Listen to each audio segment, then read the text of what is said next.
April 30, 1939, an ordinary spring day at the Iowa State College for the Deaf, but behind the laboratory doors, a silent terror was being unleashed on a group of vulnerable children.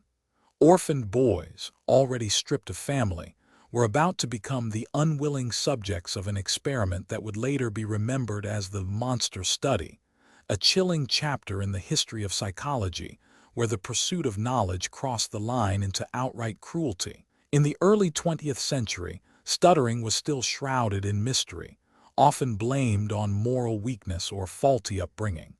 Researchers believed that the voice itself could be reshaped, that a child's self-perception of speech could either cement a fluent pattern or trap it forever in a halting rhythm. Enter Wendell Johnson, a renowned speech pathologist, whose reputation for pioneering work on stuttering made him the perfect architect for a daring, if ethically bankrupt, investigation. He proposed a simple premise: positive reinforcement would encourage fluent speech, whereas negative feedback would exacerbate disfluency.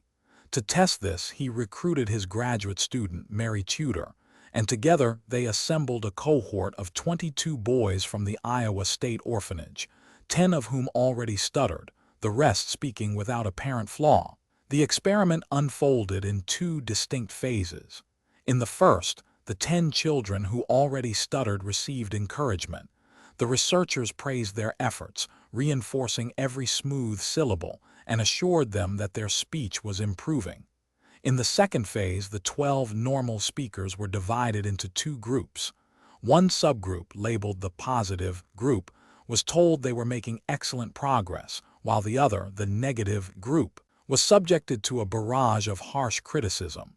Tudor, following Johnson's instructions, labeled the children's speech as bad, defective, and unintelligible, insisting they would never speak properly without intensive therapy. The children were told they were at risk of permanent speech damage if they did not change. The cruelty was not merely verbal. The experimenters kept detailed logs of each boy's emotional reactions, noting tears, withdrawal, and mounting anxiety. What the researchers failed to anticipate was the profound psychological fallout. Within weeks, many of the previously fluent boys began to exhibit stuttering patterns they had never shown before: repetitions, prolongations, and blocks that hampered their ability to communicate. Some developed profound shame, refusing to speak in class or with peers, while others exhibited signs of depression and social isolation. The 10 boys who already stuttered, who had been bolstered by encouragement, showed modest improvement, but the gains were dwarfed by the damage inflicted on the innocent participants.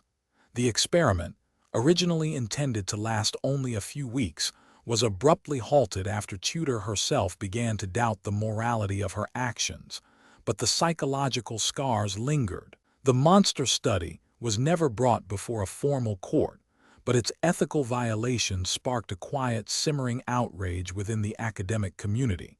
Decades later, in the 1970s, the University of Iowa was forced to confront its past when former participants, now adults, filed a lawsuit alleging emotional distress and professional setbacks caused by the study. The case never reached trial. Instead, the university settled out of court, providing a modest financial compensation and an apology that many felt was insufficient. Yet the legal battle opened the floodgates to a broader discussion about the rights of research subjects, especially vulnerable populations like children and orphans. In the years that followed, the monster study became a cautionary tale cited in psychology textbooks and ethics courses, often highlighted alongside the infamous Milgram obedience experiments and the Tuskegee syphilis study. It contributed to the tightening of Institutional Review Board protocols, mandating informed consent, the right to withdraw, and the protection of minors from undue harm. Modern speech pathology now emphasizes a patient-centered approach, recognizing the delicate interplay between language, identity, and mental health. A stark contrast to the cold, manipulative techniques employed by Johnson and Tudor. The story of the monster study does not end with academic reform. it lives on in the lives of those who survived its aftermath. Some of the former participants went on to become advocates for speech therapy, turning their trauma into a mission to protect future generations. Others, however, never fully recovered, their voices forever marked by a day in 1939, when science chose spectacle over compassion. Their stories remind us that behind every data point is a human being, a child with hopes, fears, and the right to be heard without manipulation. As we reflect on this dark episode, we are called to remember that the pursuit of knowledge must never eclipse our fundamental duty to do no harm.